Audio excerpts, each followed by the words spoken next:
Good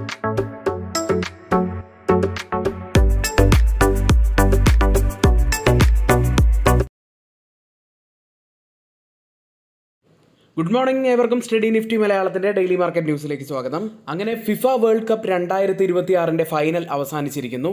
തുടക്കം മുതൽ ആവേശത്തിന്റെ കൊടുമുടിയിലുണ്ടായിരുന്ന ഒരു മത്സരമായിരുന്നു.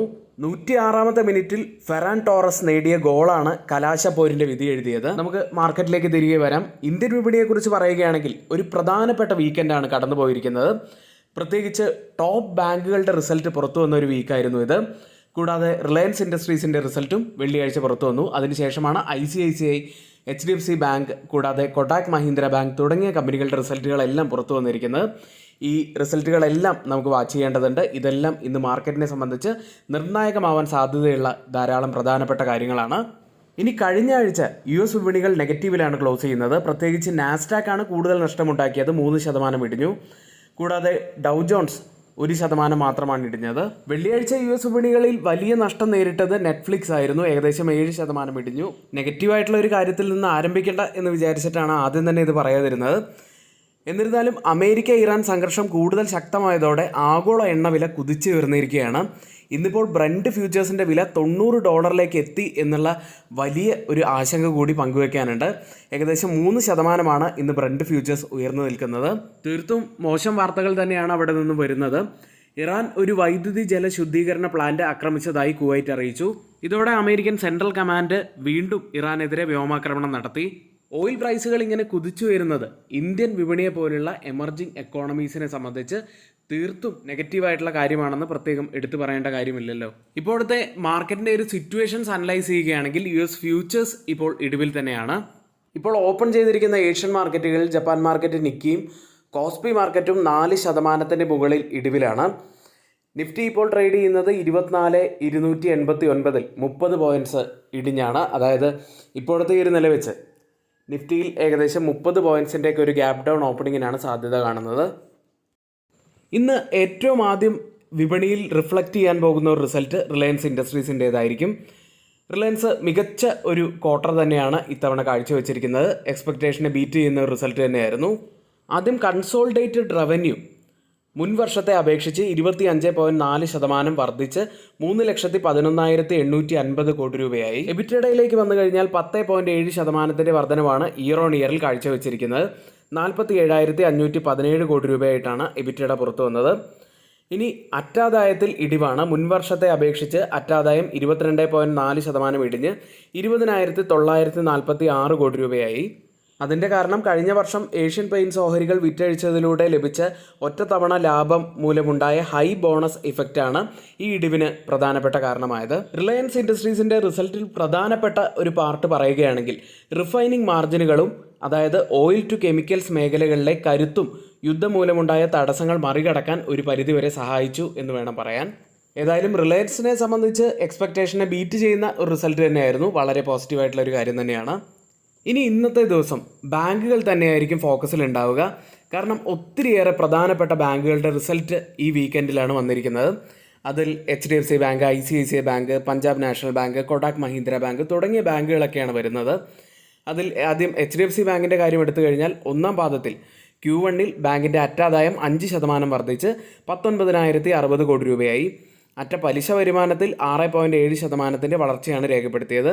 എന്നാൽ ബാങ്കിൻ്റെ പ്രധാനപ്പെട്ട ലാഭത്തിൽ അതായത് ഓപ്പറേറ്റിംഗ് പ്രോഫിറ്റിൽ 21.2% ഇടിവും രേഖപ്പെടുത്തിയിട്ടുണ്ട്. HDFC ബാങ്കിൻ്റെ നെറ്റ് പ്രോഫിറ്റ് ബ്ലൂംബർഗ് എസ്റ്റിമേറ്റിനും താഴെയായിട്ടാണ് പുറത്തു വന്നിരിക്കുന്നത്. നമുക്കറിയാവുന്ന പോലെ തന്നെ നിഫ്റ്റി ബാങ്കിൽ ഏറ്റവും കൂടുതൽ വെയിറ്റേജ് ഉള്ളത് HDFC ബാങ്കിനാണ്. അതിനുശേഷം ICICI ബാങ്കിനാണ് കൂടുതൽ വെയിറ്റേജ് ഉള്ളത്. ICICI ബാങ്ക് ജൂൺ പാദത്തിൽ, അതായത് ഒന്നാം പാദത്തിൽ അറ്റാദായം 15.9% വർദ്ധിച്ച് 14,805 കോടി രൂപയായി. അറ്റാദായം ബ്ലൂംബർഗ് എസ്റ്റിമേറ്റിനെ ബീറ്റ് ചെയ്യുന്നതായിരുന്നു. കൂടാതെ മികച്ച വായ്പാ വളർച്ചയും കിട്ടാക്കടങ്ങൾക്കായുള്ള ബാഡ് ലോൺസ് പ്രൊവിഷൻ കുറഞ്ഞതും ലാഭം വർദ്ധിക്കാനുള്ള പ്രധാനപ്പെട്ട കാരണങ്ങളായി.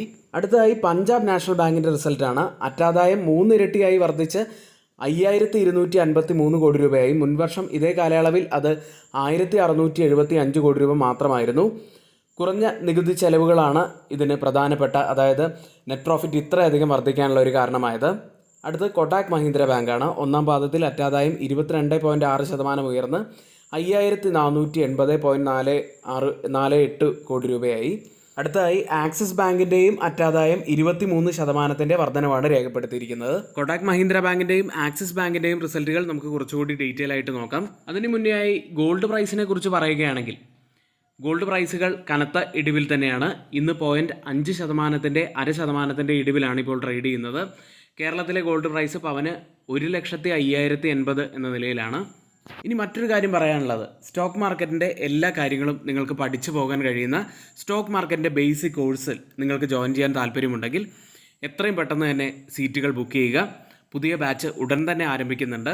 സ്ക്രീനിൽ കാണുന്ന നമ്പറിൽ ഇപ്പോൾ തന്നെ ഒന്ന് വാട്സപ്പ് ചെയ്ത് നിങ്ങളുടെ സീറ്റുകൾ റിസർവ് ചെയ്ത് വെക്കുക. ആദ്യം നമുക്ക് ആക്സിസ് ബാങ്കിൻ്റെയും പഞ്ചാബ് നാഷണൽ ബാങ്കിൻ്റെയും റിസൾട്ടുകളിലേക്ക് വരാം.